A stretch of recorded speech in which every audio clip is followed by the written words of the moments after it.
Ladies and gentlemen, my name is Anthony Clark Arend. I am the director of the Master of Science in Foreign Service program, and on behalf of the MSFS program, as well as the Berkley Center for Religion, Peace, and World Affairs, and the Mortara Center for International Studies, it's my honor to welcome everyone to Georgetown University, especially Professor Michael Walzer.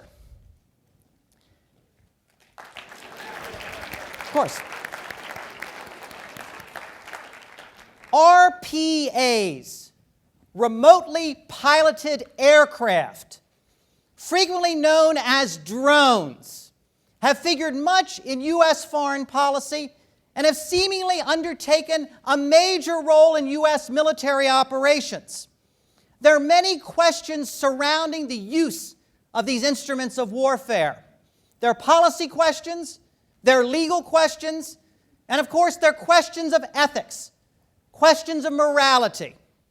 It's a true honor to have with us today one of the world's foremost moral philosophers, Professor Michael Walzer. Professor Walzer, as you know, is Emeritus at the Institute for Advanced Studies at Princeton.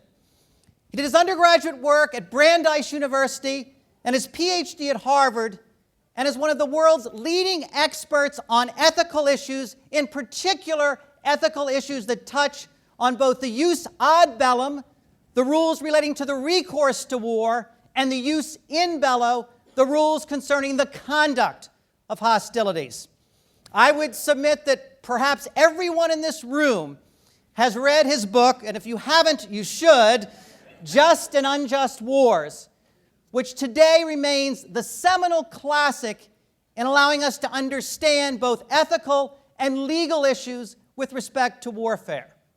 So, without any further ado, to talk about the ethical viability of remotely piloted aircraft or drones, Professor Michael Walzer. Thank you.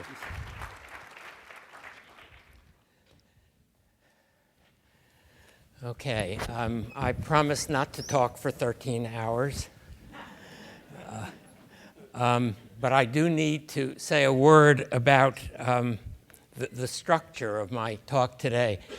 Some time ago, I posted a short piece on drone warfare on the website of Dissent magazine, where I work. And the web editor went looking for responses to this piece and couldn't find any.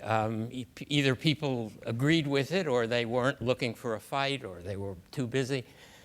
So I wrote a response, which we were going to post under a pseudonym.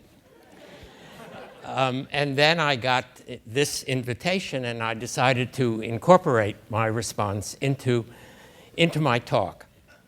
So you can find the original piece on the Dissent website, which I urge you to look at. But today I'm going to lay out an argument. I'm then going to pretend I'm someone else, and I'm going to respond critically to the argument, and then I will reply to the response. So it's always a hard question whether new technologies require the revision of old arguments. Targeted killing isn't new. Under the old name assassination, it's in fact an ancient practice. And I'm going to repeat an old argument about it. But targeted killing with drones, here the old arguments, though they still make sense, leave me uneasy. So, first things first, untargeted killing, random killing, the bomb in the supermarket, the cafe, or the bus station, the bomber dropping bombs on a city. We call that terrorism. And its condemnation is crucially important. No qualifications, no excuses. This is wrongfulness of the first order. We need to be firm in rejecting all apologetic efforts, and there are many, on behalf of terrorists. But someone who takes aim at a particular person, a political official, a military officer, is engaged in a different activity. He may be a just assassin, as in Albert Camus' play by that name, though I don't think that the justice of the killing depends on the killer's willingness to accept death himself. That's Camus' argument, but he hadn't heard of suicide bombers. Justice in assassinations depends on the character of the political official or military officer who is targeted, the character of the regime he or she serves, and the immediate political circumstances. What else is there to do? There are often many other things to do that should be done, or at least attempted, before sending in the assassins. But even if the assassination is a wrongful act, as it usually is in history, if not in literature, the wrongfulness is of a second order. By aiming carefully at a person thought to be guilty of something, the assassin indicates his rejection of aimless killing and also his concern about collateral damage.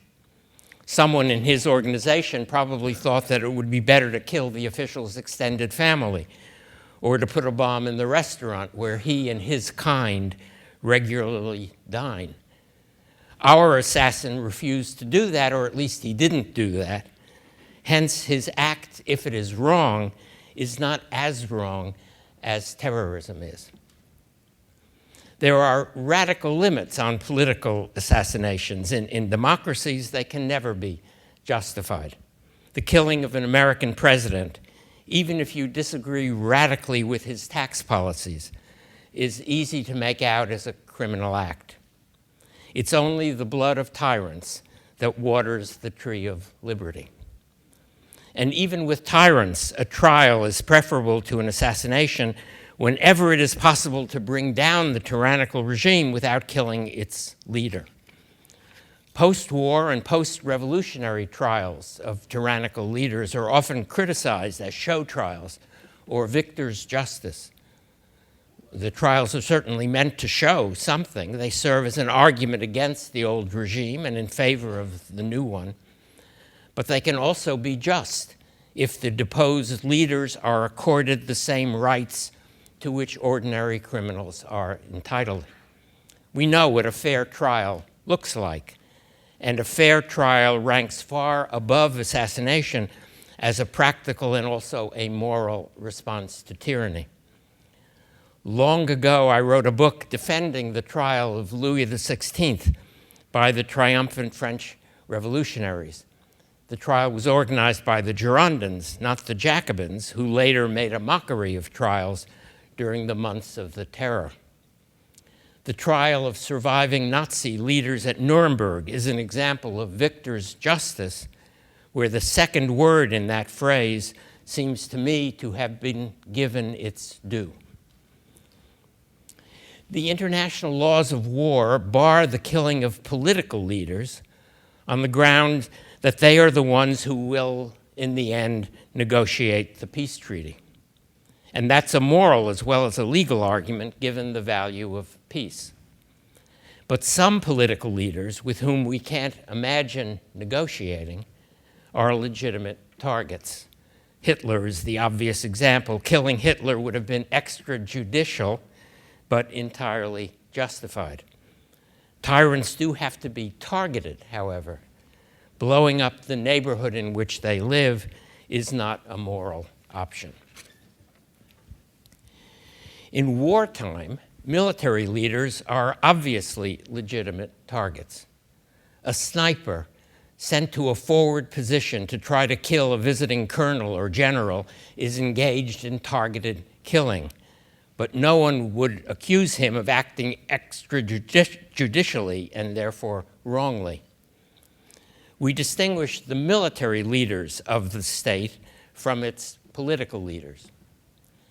It's probably best to think of insurgent organizations in roughly the same way and to make the same distinction. If they have separated their political cadre from their military cadre, as in the case of Sinn Féin and the Irish Republican Army, it's only members of the second group, the military cadre, who should be engaged and targeted, but only if they can't be arrested. we may eventually decide with whatever degree of reluctance to negotiate with the political cadre.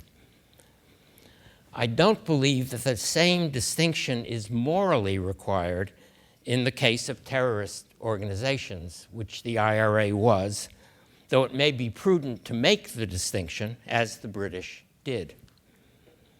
Individuals who plan or organize or recruit for or participate in terrorist attacks are all of them legitimate targets. It would be better to capture them and bring them to trial, but that is often, or sometimes, not a reasonable option. The risks are too high.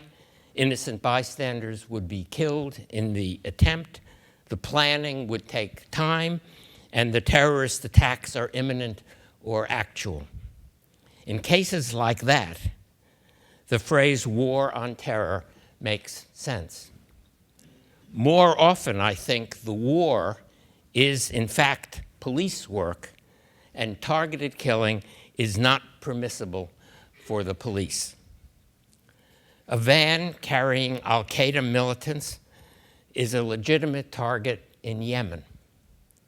In Philadelphia, the city of brotherly love, the targeted killing of the same militants in the same van would obviously not be justified. That far, Rand Paul was right. They would have to be captured, indicted, provided with defense lawyers, and brought to trial. If the terrorist campaign has ended, then even in Yemen, only police can deal with the men and women who organized it, and then lawyers and judges after the police. The targeted killing of insurgents and terrorists in wartime is subject to the same constraints as any other act of war. It will have to meet very strict standards of proportionality. Given that the target is often a single person, it will be difficult to justify injury to innocent bystanders. Remember the standard rule: collateral damage, that is, the death or injury of civilians, must not be disproportionate to the value of the military target. Even a high-ranking terrorist leader is not so important, especially since these leaders are so quickly replaced. It's not so important as to justify many civilian deaths. I can't say how many, or better, how few might be justifiable in any particular case. So the targeting has to be undertaken with great care. Collecting information about the targeted individuals, their daily schedules, their expected whereabouts, their families and neighbors is critically important. And if it involves risks for agents in the field, as it regularly will, the risks must be accepted before the killing can be justified. I'm not going to attempt a discussion here, we can have it later, of the constitutional question: can an American citizen abroad be targeted and killed by agents of the American government? I will just say, without arguing, that if someone is involved in terrorist attacks on innocent men and women, or in military attacks on American soldiers, it's very hard to see why his nationality should protect him from counterattack. Okay, thus far I have sketched the moral argument about targeted killing. It overlaps with the legal argument, but since I'm not a lawyer, that isn't my subject. Now, does it make any difference morally if the actual killing is the work of a drone operated by a technician sitting in an office 3,000, 5,000 miles away? Surely the same criteria apply to the drone as to any more closely manned machine. Why should we think it different from the sniper's rifle? In fact, there is a difference.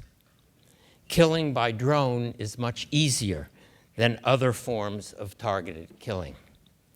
And the easiness should make us uneasy. I think the easiness does make us uneasy. This is a dangerously tempting technology. It makes our enemies more vulnerable than ever before, and we can get at them without any risk to our own soldiers. Of course, intelligence gathering may still be risky, but the drones see so much more than any soldier or agent in the field that they make field work seem less important. It isn't less important, but appearances here have consequences. Drones combine the capacity for surveillance with the capacity for precise attack. At least that's the idea. And assuming now that we are rightly in the business of killing, assuming that there are people out there who are legitimate targets, what could be better than this new technology? But here is the difficulty. The technology is so good that the criteria for using it are likely to be steadily relaxed so that we can use it more and more. And that's what seems to have happened with US armed forces, or more accurately with the CIA, in Pakistan and Yemen and possibly other places. The overuse of drones and the costs they impose upon the civilian population have been carefully and persuasively documented in the Stanford NYU Clinic's report, which is titled Living Under Drones. I urge you to read it. It's easy to find on the internet.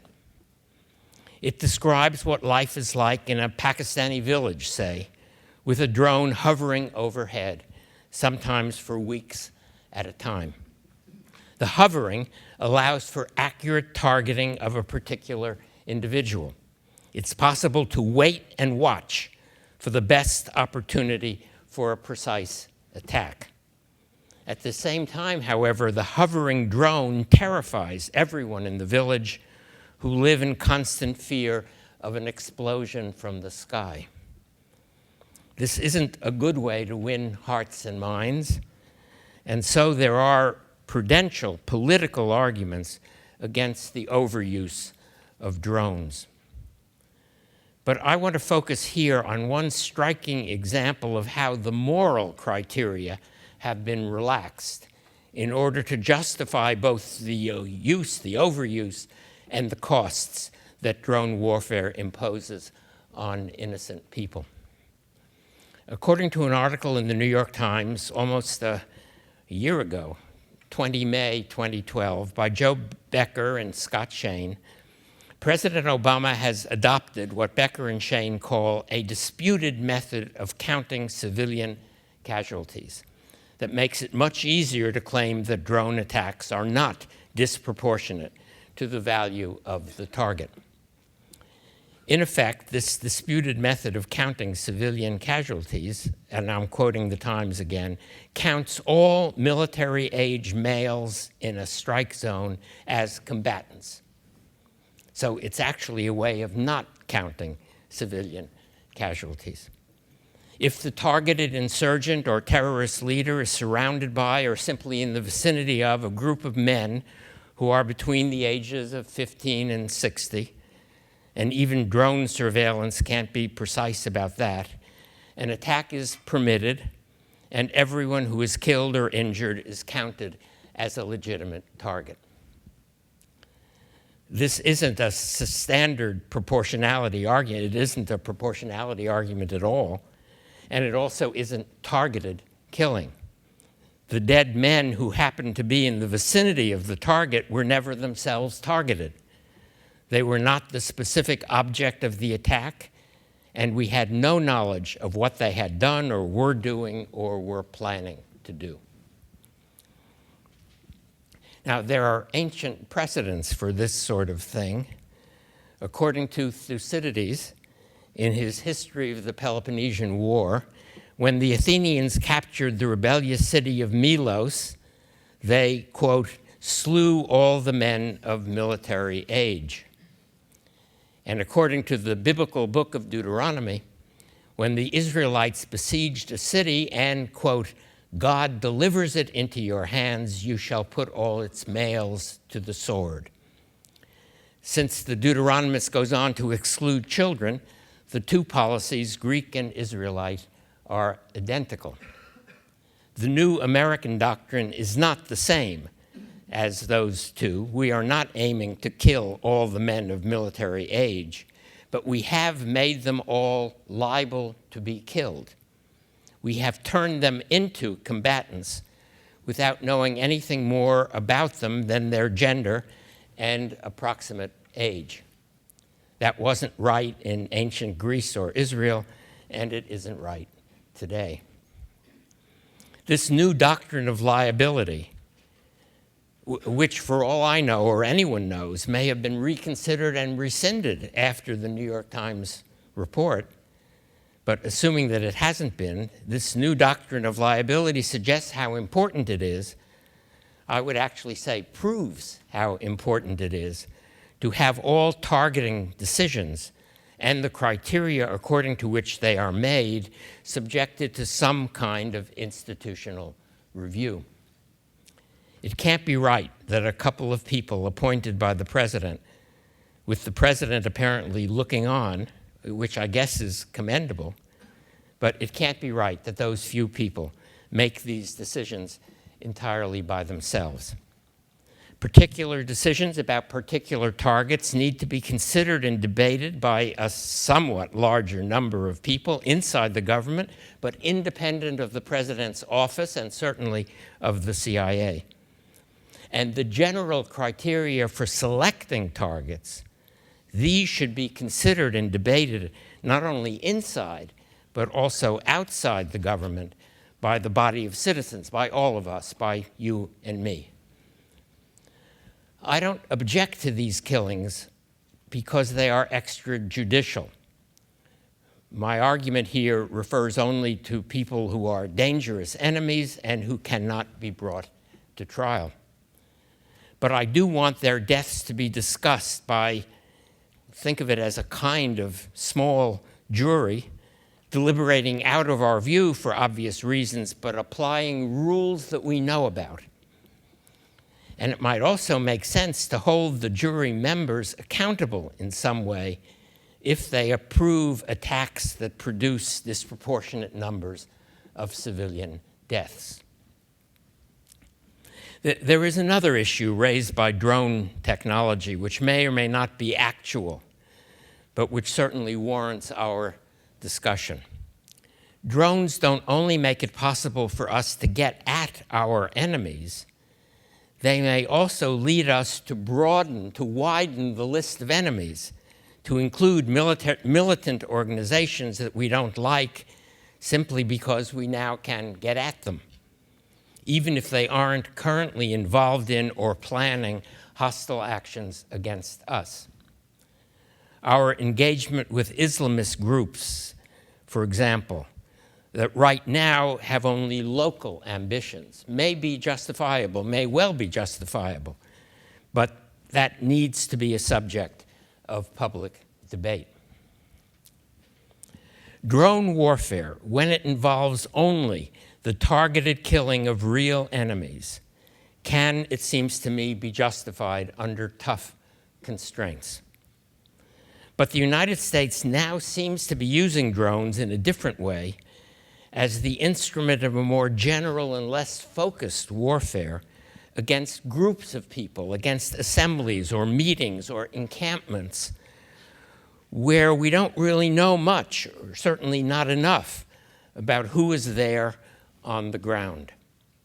We are not only excusing collateral damage if the victims are men of military age, we are deliberately aiming at assemblies of men, and not only men, who are presumed to be hostile.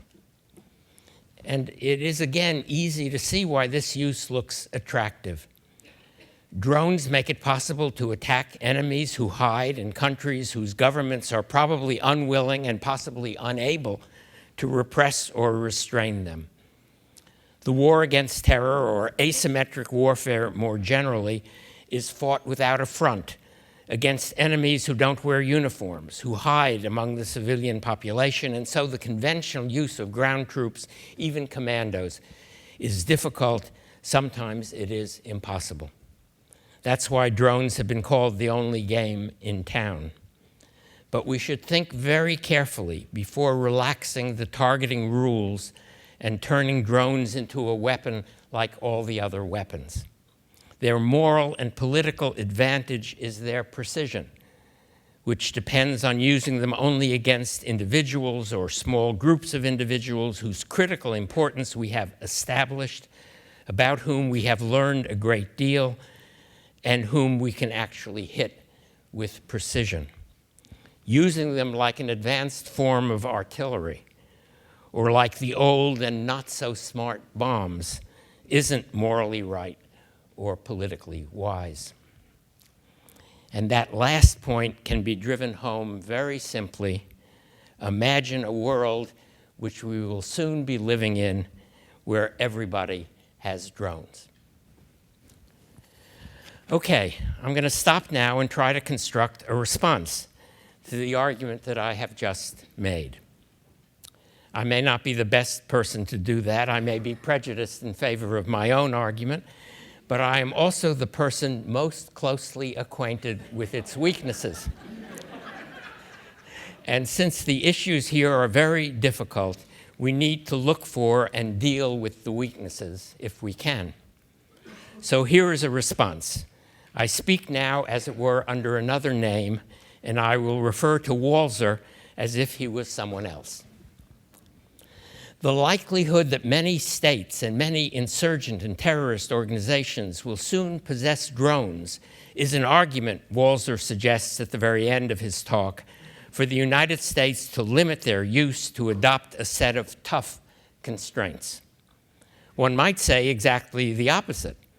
It's an argument that the United States should use drones right now without constraint in order to defeat their most dangerous future users.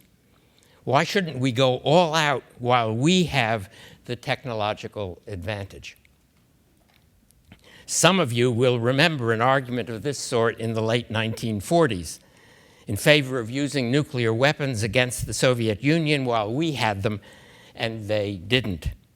That wasn't a good argument then, and it isn't any better 70 years later. It's a right-wing argument, and what Walzer's lecture requires is a critique from the left.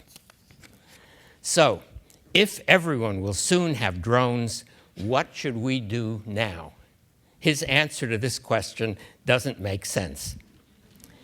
In fact, there's no reason to think that future users of drones, of drone technology, either states or non-state actors, soldiers or militants or terrorists, good guys or bad guys, there's no reason to think that any of them will use it in accordance with the rules that Walzer wants the United States to adopt. Surely other users will adopt rules of their own, suited to their own interests and purposes, or they will ignore all the rules. And they will certainly use drones, as Walzer says the United States may be beginning to use them as a weapon like all the other weapons, not only against specifically targeted individuals, but against enemy targets more generally. Imagine Al-Qaeda with drones. Why wouldn't its militants use them not only against a particularly fierce congressional supporter of the war on terror when he's on his way to lunch, say, but also against Congress as a whole, or against the Pentagon, or Fort Bragg, or any stateside military encampment, or randomly and terroristically against the inhabitants of our cities? The CIA isn't currently observing the rules that Walzer favors, so it appears. Why would anyone else observe them? So this is the real choice that we face. We can stop using drones entirely and work for an international treaty outlawing their use, manufacture, and sale, and prescribing strong sanctions against any state or organization that makes or uses them. Or we can acknowledge that they already are or certainly will become a weapon like any other. They will sometimes be used legitimately within proportionality limits, but they will also, and probably much more often, be used illegitimately outside of those limits. And if those are the alternatives that we face, the choice should be easy: ban the drone while we can. Okay, let me now reply to this critic, speaking again in my own voice. I have to admit that banning the drone is almost as tempting as using the drone. But it's very hard to see how a ban could possibly succeed. The ban on the use of poison gas, which has been relatively successful, makes for a useful comparison. Poison gas is a weapon that not only fails to discriminate between soldiers and civilians, it also fails to discriminate between enemy soldiers and our soldiers. Using it over a city or town is terrorism on a large scale, which is already a war crime, even if there were no ban. Using it on the battlefield is militarily dangerous. The winds change, the gas drifts back across the lines. It's necessary for all soldiers to wear gas masks, and even the most advanced models are clumsy and difficult to wear while fighting, difficult to wear while doing anything. Perhaps the strongest argument in favor of the ban on poison gas is that our own soldiers find gas horrifically frightening. Drones are obviously very different. They are discriminating weapons, which do not kill civilians, or not many civilians, so long as they're used with discrimination. I think it's pretty clear that, that the use of drones kills fewer civilians than any other technology that we might use to get at the people we're trying to get at. Of course, if drones are the only game in town, then if we weren't using them, we wouldn't get at those people at all. We wouldn't be killing anybody. But in that calculation, you also have to figure how many people would be killed by the people we're trying to kill. And that number could be quite large.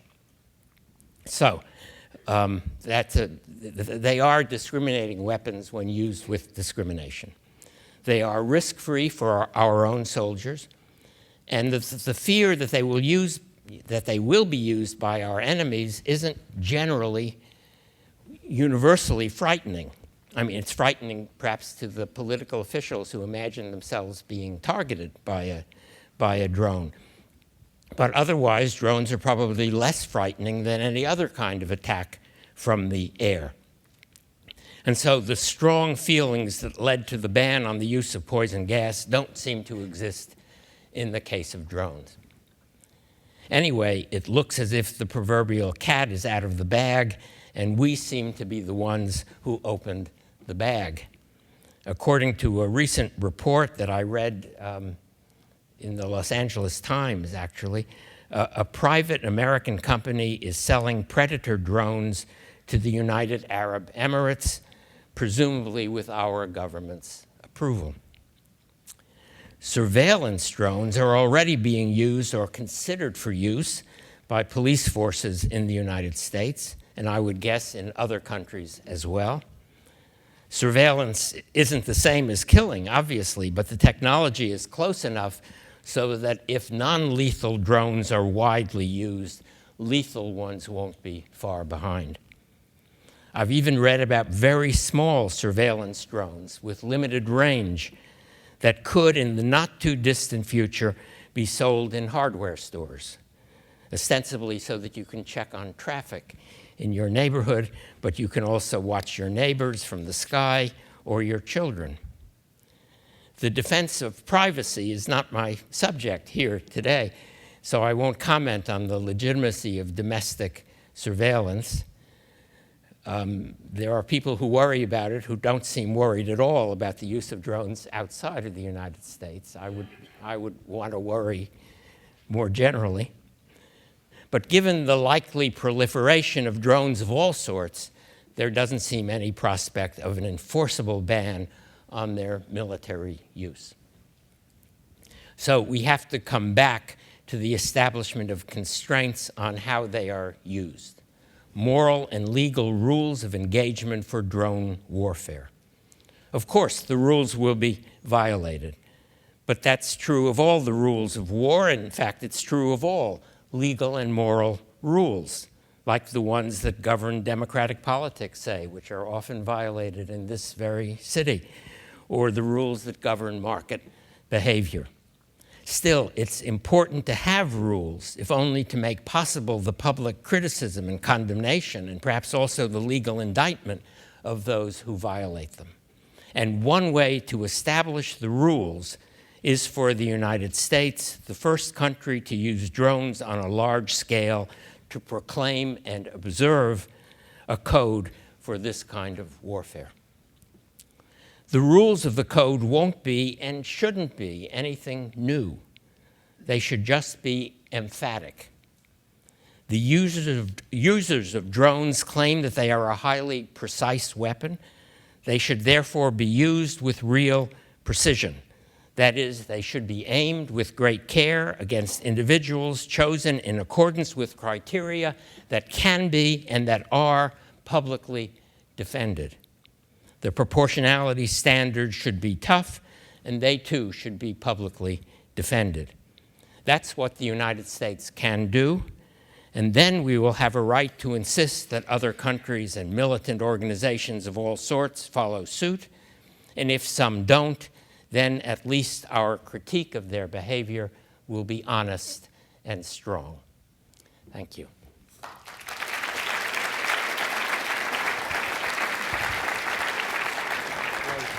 Great.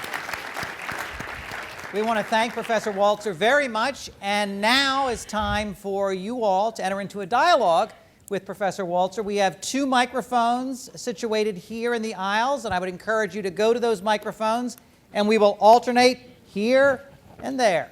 So, who will be the first?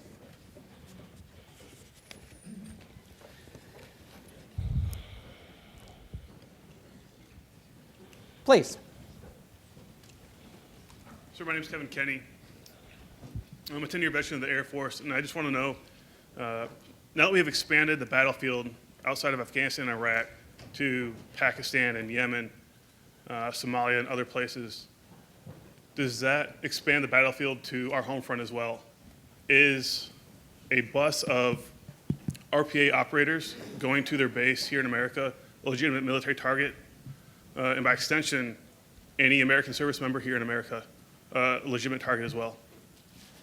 This is you mean, is it possible to imagine the use of force against American citizens on American soil? By enemy combatants, yes. By enemy combatants, or terrorists as we have named them. Well, what I just advocated, I guess, was an effort to establish rules that would apply to everybody.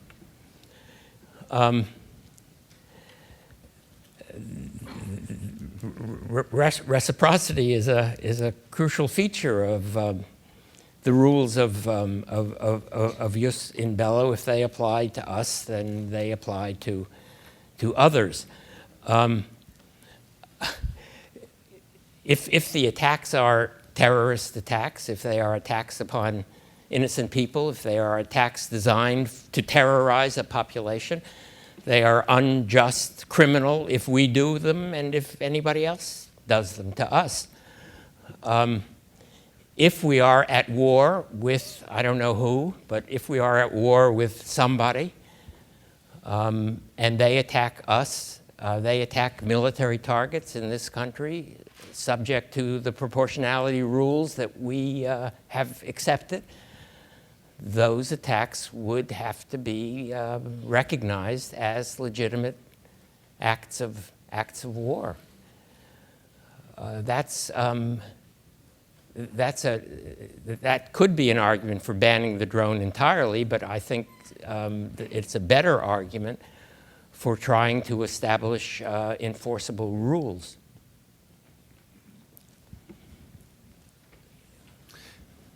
You began your talk by posing the problem that new technology often forces us to reconsider old moral principles. There's none older than the principle of reciprocity that you just articulated.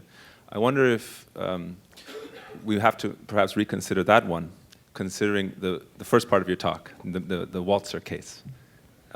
In that talk, you very clearly defined terrorism, and you cited a very important study, which you urged us all to read, the Stanford study, whose key word that you highlighted in your talk was that the effect, maybe it's not designed, but the effect of the drone campaign in Pakistan, this village in Pakistan, was terrifying.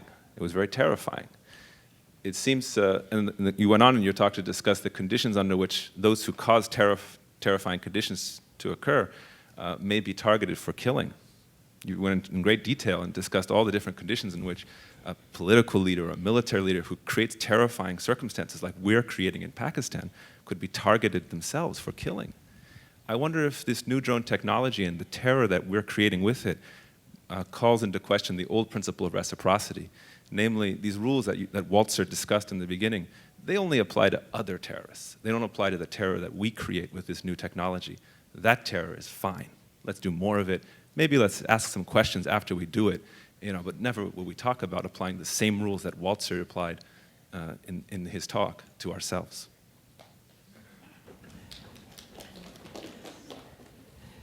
I think the rules, of course, apply to us. So you're calling for Obama to be targeted, killed, to be assassinated? I don't think... Or Chuck Hagel, who just visited, you talked about a military leader who visits. Chuck Hagel is a military leader. He just visited Afghanistan, Pakistan. You're calling for him to be assassinated? Right.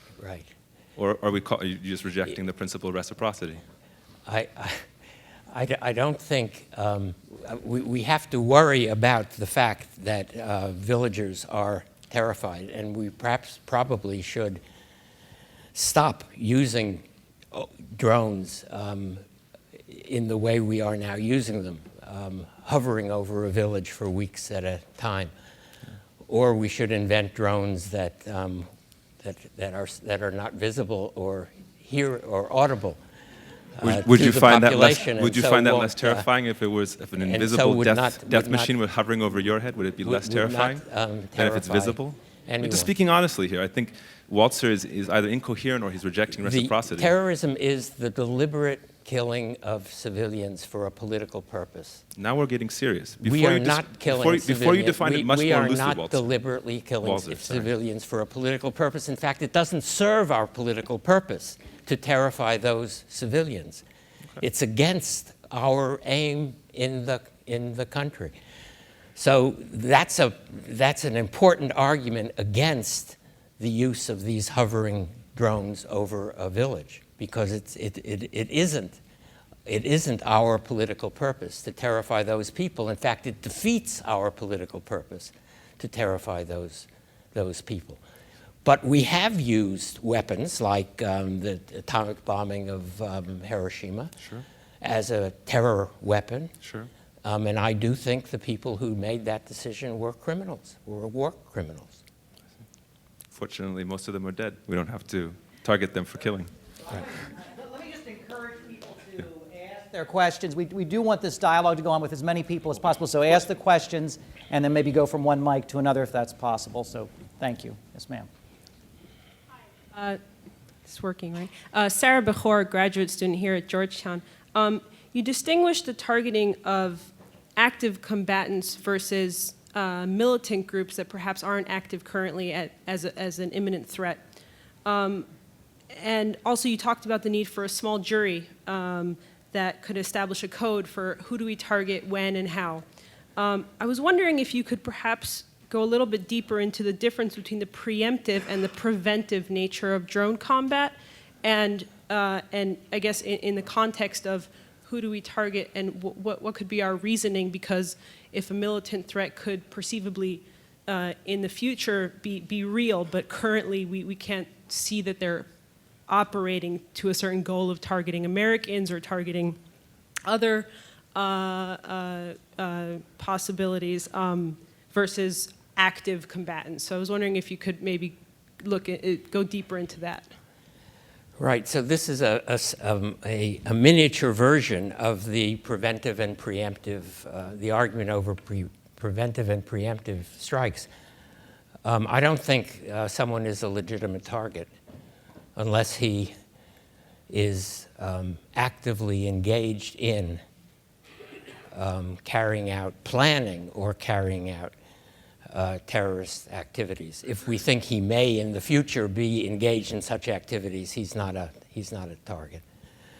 He may be a target for, I don't know, political attack. He may be a target for economic, or he or his organization may be a target for economic sanctions. Or I can imagine various ways of trying to get at a group that you think might be planning terrorist attacks, but killing them is not legitimate. You have to be able to. This person has to be a combatant in a fairly strict sense of that term. That is engaged in organizing, recruiting for, carrying out attacks. Thank you, Professor. I wondered, what is your opinion of the announcement this week by the Air Force that they would no longer release, or in some cases keep, data on drone strikes? So particularly, what do you think was the cause of this, and what might be the effects of no longer having the data by which we can have these public conversations about how many people are killed or how many strikes take place? Right. In Vietnam, the U.S. Army kept what they called body counts. They kept giving us statistics on the number of Viet Cong guerrillas or North Vietnamese soldiers that they were killing, but never the number of civilians that they were killing. And that was one of the things that we demanded. We wanted a really honest appraisal of what was of what was going on. In fact, the body count wasn't honest either, and there was no counting of civilians. Yes, we should have.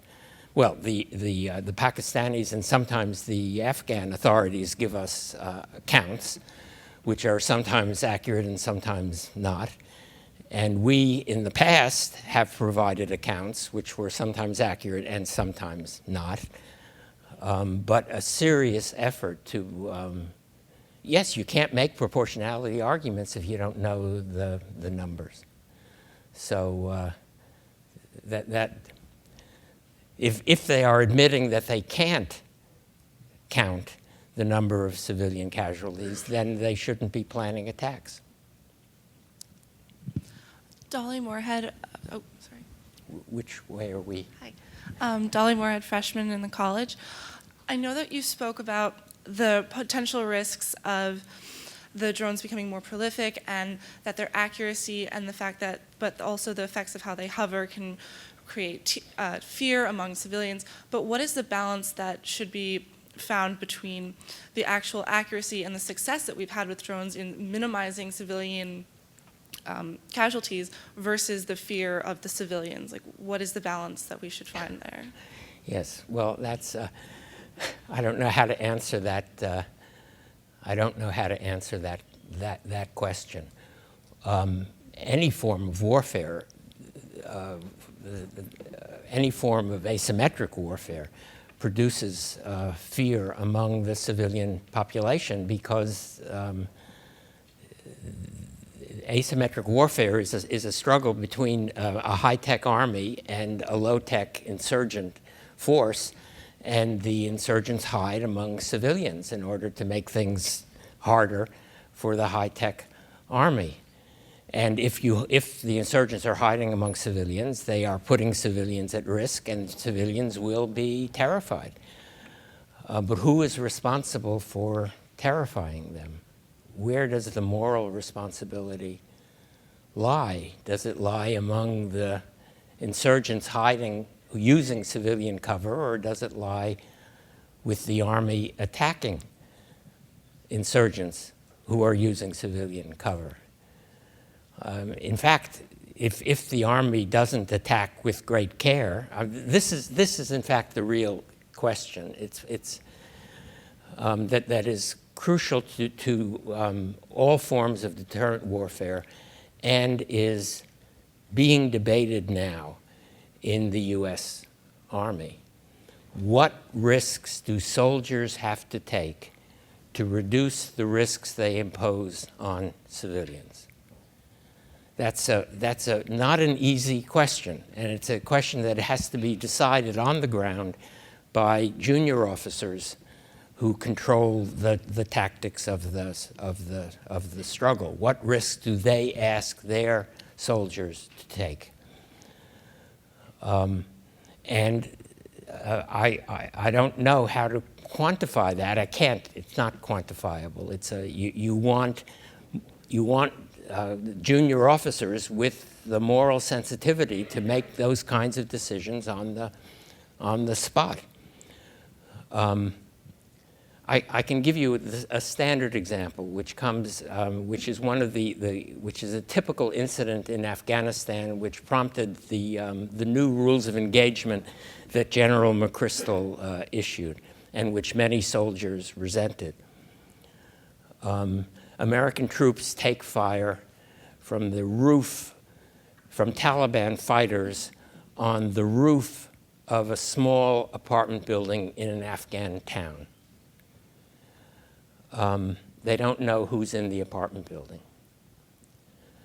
They don't know if there are people there. They don't know if they are there because the Taliban has threatened to shoot them if they leave, or because they are sympathetic to the Taliban, or simply because they are scared.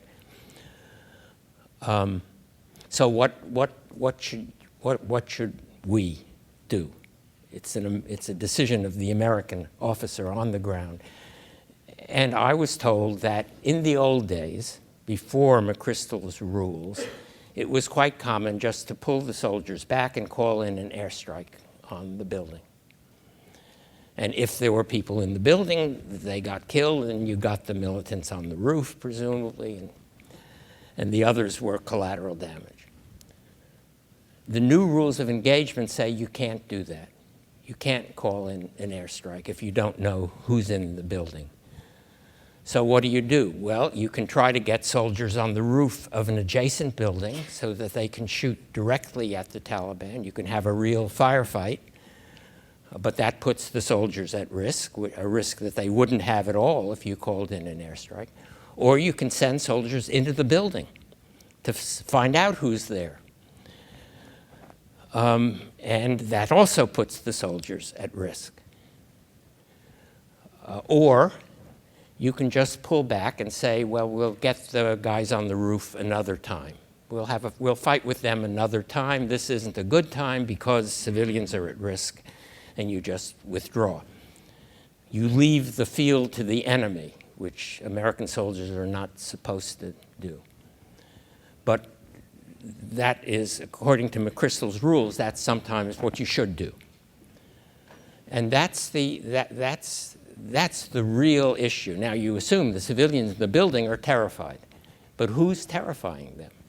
Who's responsible for their fear? And how do you fight in a way that minimizes the danger, the physical danger to their lives? How do you fight in a way that minimizes that? And what kind of risks can you ask your soldiers to take in order to do that? Those questions are actually being debated inside the Army right now, and they are the toughest. They are the toughest questions. Professor Walzer, thank you for speaking with us today. My name is Khadija Qamar, and I'm a senior in the School of Foreign Service. You briefly mentioned this, but you didn't go into detail. You mentioned the possibility of us not only attacking terrorists around the world, but eventually attacking terrorists or people who are deemed to be threats to the United States, but who are also American citizens. And in fact, this has already happened. Anwar al-Awlaki was the first US citizen who, by executive order, was assassinated by a drone strike. And so we see an immediate suspension of habeas corpus and any idea of having a trial, of having proof of evidence against this person. And so we're already on a slippery slope. And that's extremely terrifying, I think, for everyone around the world, because we've started to play a game in which we've already broken our own rules. So how can we possibly look at the world and say, let's establish rules when we ourselves are breaking things that are against our very Constitution? I don't see how it's against the Constitution. To kill a U.S. citizen without taking them to trial? Well, if you can take him to trial, you should certainly take him to trial. But if he's in the field, I mean, we killed all those Confederate soldiers who were American citizens on American soil. That was during the time We of didn't Civil offer War. them. We didn't. This we is hardly a civil war with this one person who himself was not a combatant. No, he was a combatant, and he was actively engaged in organizing attacks. Or at least that's the claim. And if that claim is true, how can you imagine that his nationality protects him from counterattack? If it's a counterattack, why should his nationality protect him? If he's an American, if he's a Luxembourgian, if he's a Swede, if he's a Martian, he's a legitimate target. If he is engaged in military activities against the United States or against innocent people anywhere in the world.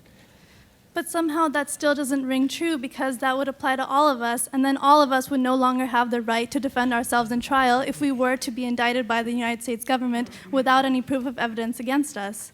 Well, we have to. No, I think this is good. We have to make sure that we know what this person has done, and that's why there has to be some kind of review inside. It won't be a trial because there won't be a defense attorney there, but it has to be a serious review of the evidence. But imagine somebody who is planning, let's say, let's just make it easy. He's planning to put a bomb in a supermarket tomorrow. And we have followed him. He's gotten the bomb. And he's worked out the plan. And he's written out instructions to his friends. Why isn't he a legitimate target? What are we supposed to do? He's not arrestable.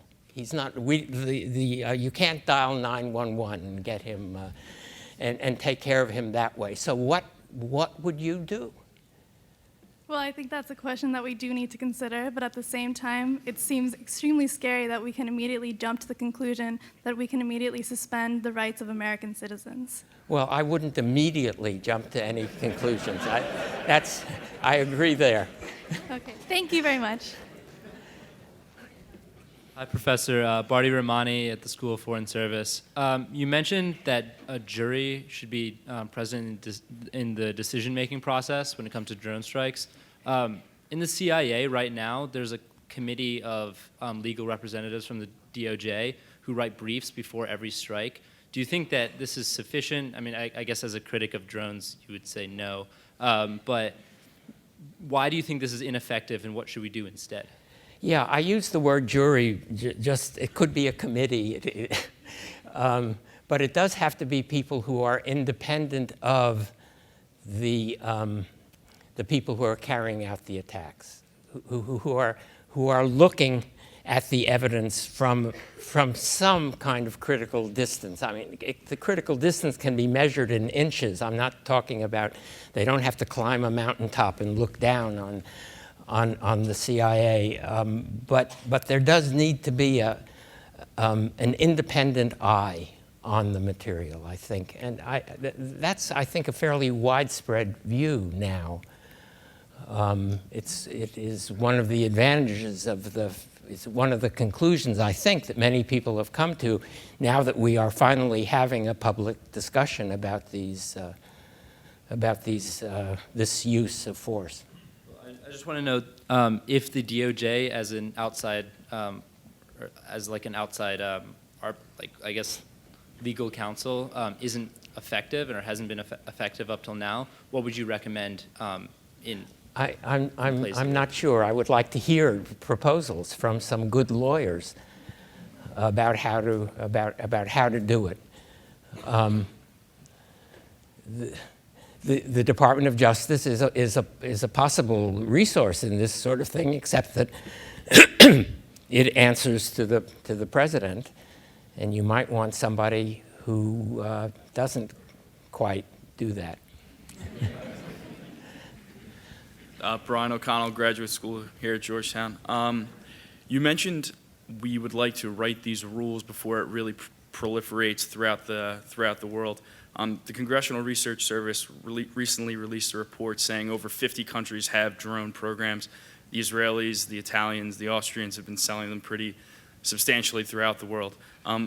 Being that time where they're kind of, everyone has the toy all of a sudden, is rapidly approaching, do you think this should be initiated through like the UN or international courts, or should this be a military set of rules, or should this be policy, or where do you think the most effective center would Well, come from? maybe a convention like the old Geneva Convention to talk about these things.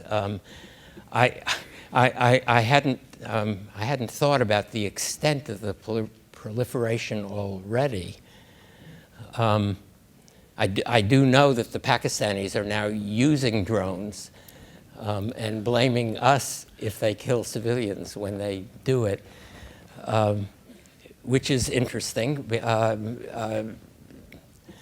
It may be an argument that we should leave it to them.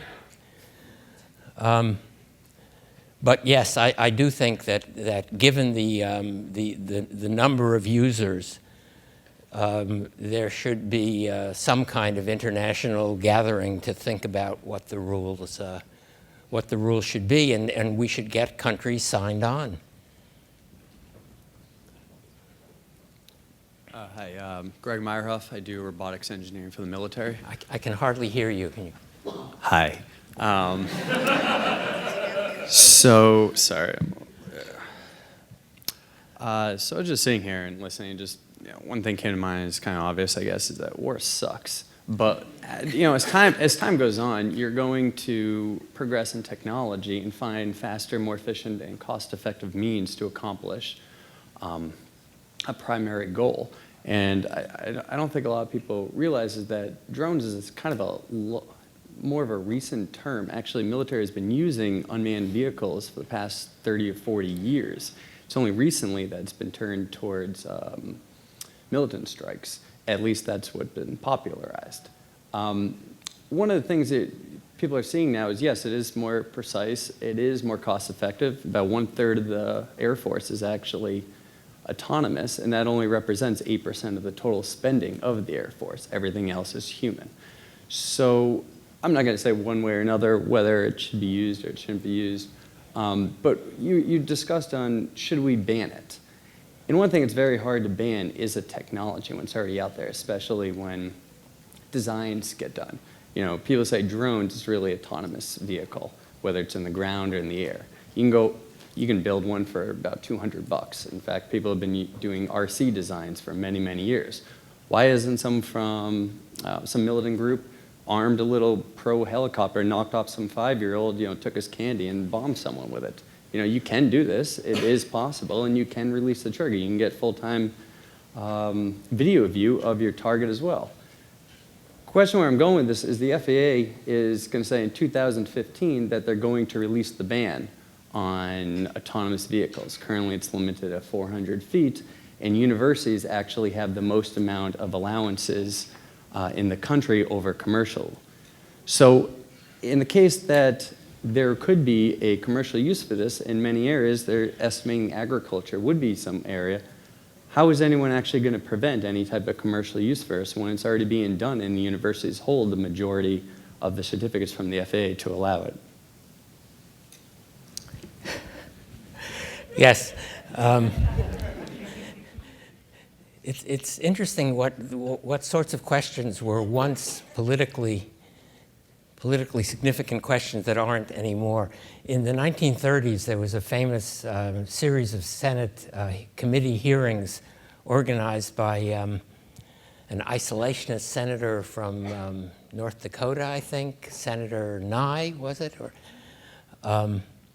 Into an investigation of the arms industry.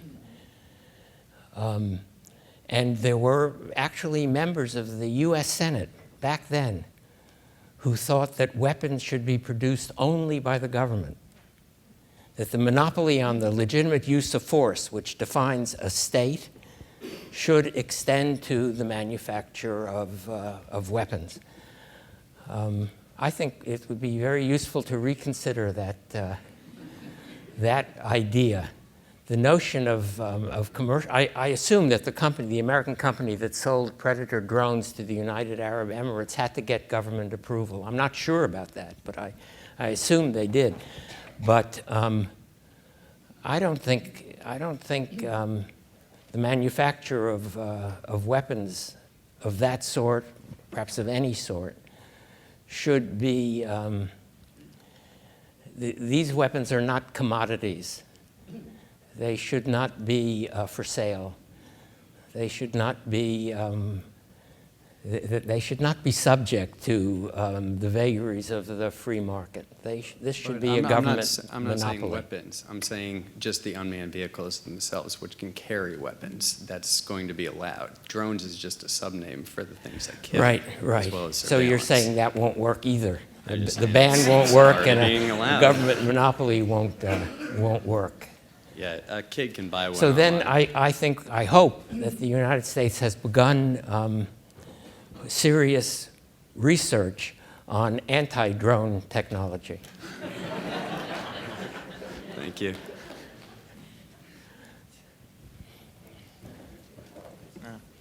Professor Walzer, Jackson Sonnenberg College sophomore. I was just wondering, you brought up the example of the van of terrorists and how it should be more left to the police. But let's say we have a van of active combatants in the United States, whether American nationality or not, and we know that they're currently engaged in an active plan to do harm against non-combatants.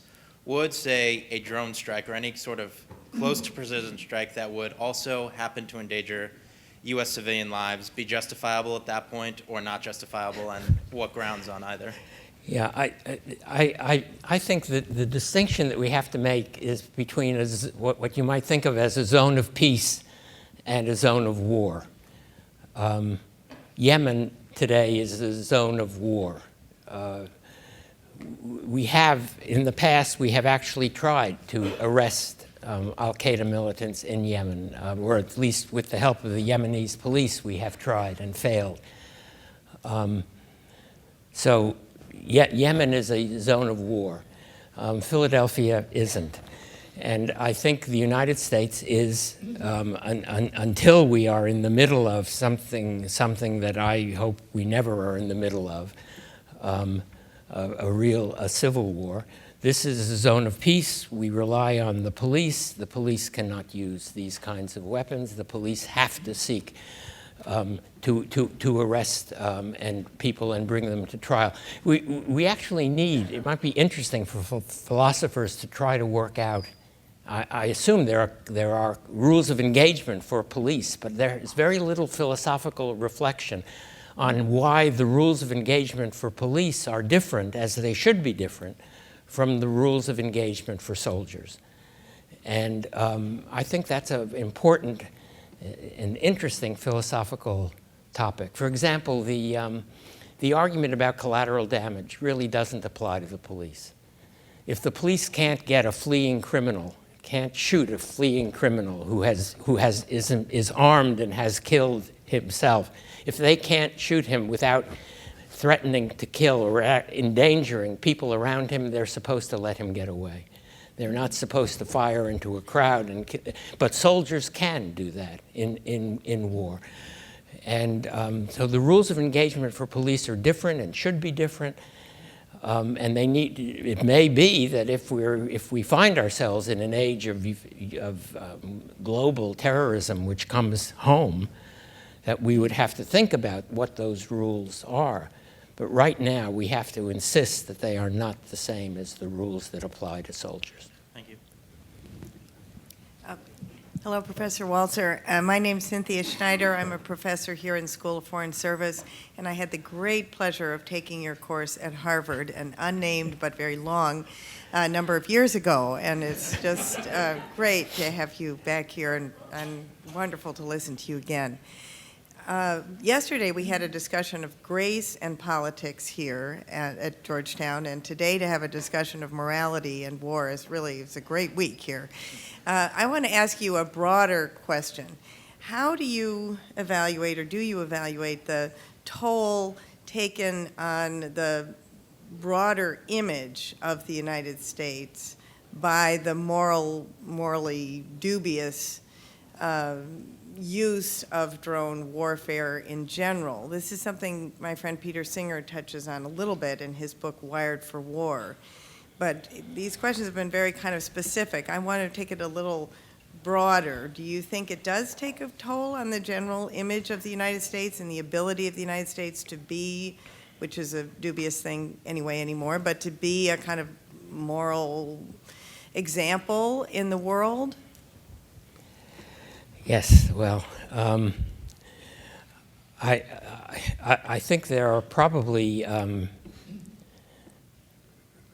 recent American decisions, like the decision to go to war against Iraq in 2003, that have done much greater damage to our image in the world than the use of drones. It's very hard to figure out when you try to read the accounts of the use of drones in Afghanistan and Pakistan. I don't know enough about the particular cases. There must be cases where the person who's hiding in a village, or the group of people, the group of militants, say, who's hiding in a Pakistani village, terrifies the Pakistani villagers. And it may be the case that they're very grateful if we hit them without killing any of the villagers, if we do that. And there may be other cases where the people hiding have the support of the villagers. We know that many of our drone attacks, which have been criticized by the Pakistani government, were approved by the Pakistani government before they took place. The approval is private, the criticism is public, it has political reasons, but these attacks are in fact carried out also in Yemen with the approval of the regime, and I would guess sometimes with the support of people on the ground, and sometimes not. And it's very important that the people making these decisions have some political sense of what is going on the ground and how this attack will resonate with the people whose hearts and minds we are supposedly trying to win. I would think that the use of drones in discriminating ways and in minimalist ways, avoiding overuse, avoiding the various extensions of the use that I talked about, I would guess that would not greatly damage our image in the world, assuming we were doing or not doing a lot of the other things that we are doing or not doing. Thank you. Sir, my name is Ty Lin. I'm a captain in the U.S. Army. And I was just hoping you could elaborate on something you said. You mentioned that you fear that drones will simply become a more advanced form of field artillery. And if I understand you correctly, the criteria you propose for targeting people is that they should be individuals who go through a screening process of our making before we unleash a drone on them. What I fail to understand is why, simply because drones are easier to use and they're more efficient means of killing, we should limit the targets that we use them for. Because, for example, if we have determined a large number of insurgents are, enemy combatants who we have positively identified have gathered in one place, why should we not use them the same way we use a manned bomber and destroy them? As you say, they are more efficient. Someone mentioned that they're more cost-effective, and in the end, they will, help to prevent collateral damage. I was just wondering if you could please. Yeah, no, I thought I said in every instance individuals or groups of individuals that we really know a lot about. Okay. The signature strikes, I didn't use that term because I don't know where it comes from and it doesn't quite seem to me to fit, but the signature strikes against an encampment or an assembly or a meeting are the kinds of attacks that have actually caused civilian casualties. And often once we hit a wedding party thinking that it was a meeting of hostile forces. You really have to know the kind of knowledge that we're insisting on, I was insisting on for individuals, could be extended. You could say, well, this is a group of people who are preparing a terrorist attack, and here they are in a camp, and we know the boundaries of the camp, and we know who's there. We've been watching for a week. Okay, I don't object. I don't think it's objectionable to use a drone in that instance. Yes, sir. So what you're proposing really is just like any other way, in any other instance you would choose to kill someone, we just need to be absolutely sure that who we are killing are people we want to kill and that we do not kill civilians. That's really when it comes down to it. That is right, and that we don't extend the number of people we want to kill in accordance with the number of people we can kill. That's very important. Okay. All right. Thank you, sir. Hello, Professor Walzer. I'm John Askinis. I'm a senior security studies major in the School of Foreign Service here. I had a question for you about the sort of boundaries of a combatant and what it means to be a combatant. So you implied, rightly so, I think, in your lecture that a combatant isn't only someone who has a gun on the front lines, but also is perhaps a person with official military status linked to the generation of force. So presumably, obviously, a planner or someone who is a direct efficient cause to combat, like someone who procures ammunition or in this sort of battle that finances terror. My question for you is sort of twofold. How diffuse of aiding and abetting does it take to be a legitimate target? And so what are the implications for the sort of the reverse of when Americans are targeted? So for example, it seems to me likely that in fact we actually do consider people actively recruiting for terrorist organizations to be combatants. Would that make, say, an army recruiter a legitimate target of warfare in America? And then if I make the second part to that is how much of the moral responsibility simply comes from the amount of knowledge we have? Because it seems to me that in the past, we didn't face these ethical decisions because our intelligence gathering capabilities were much less than our ability to generate force. So that, in fact, we would simply use field artillery to take out an encampment, and we would know less both about our targets and about potential civilian casualties. Thank you. Yeah. Well, I don't think I would try to keep the line between combatants and non-combatants as clear as it can be, and I don't think people who are supporting an unjust war, say, are military targets. I mean, I thought the Iraq War was unnecessary and therefore unjust, but I don't think that Americans who voted for George Bush are legitimate targets. Well, I mean, supporting in a material capacity. You know, for example, right. The attacking of ball bearings factories in Germany in right. World War II. Right. Yeah. So there is I don't know if you've ever heard of Miss Anscombe, who is a very important Catholic philosopher in England back in the 1950s and 60s. And she tried to draw the line. Her example of how to draw the line was, well, first of all, people who are making weapons. If there's a tank factory, you can bomb the tank factory. You can't attack the workers when they're at home, but you can attack the workers. You can attack the factory with the workers there. Munitions workers, the teamsters, the people who carry the weapons to the front, the convoys of supplies can be attacked. But Ms. Anscombe suggested that we draw the line. Somebody asked her, what about the people who make food for the army? And she said, well, a gun is for the soldier as a soldier. The food is for the soldier as a human being.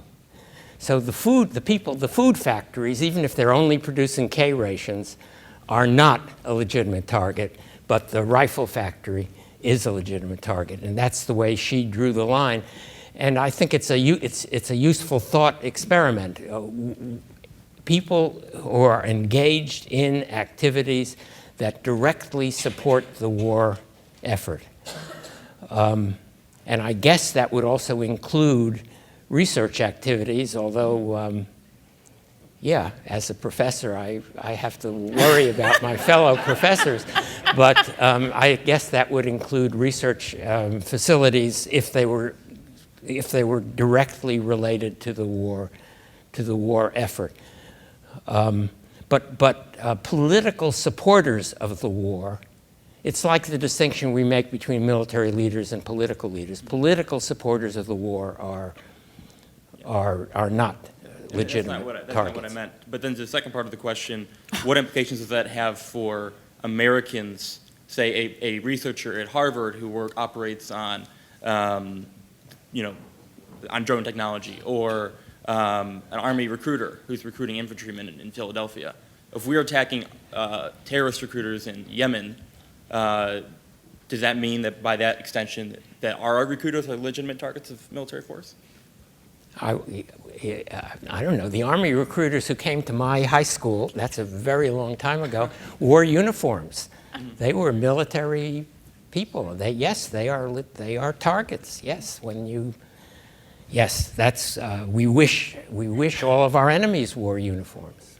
I think we're going to have to let Professor Sherman ask the last question. I didn't mean that to happen, but thank you, Michael. That was really wonderful, and thank you for bringing the artillery of just war theory to bear in this way.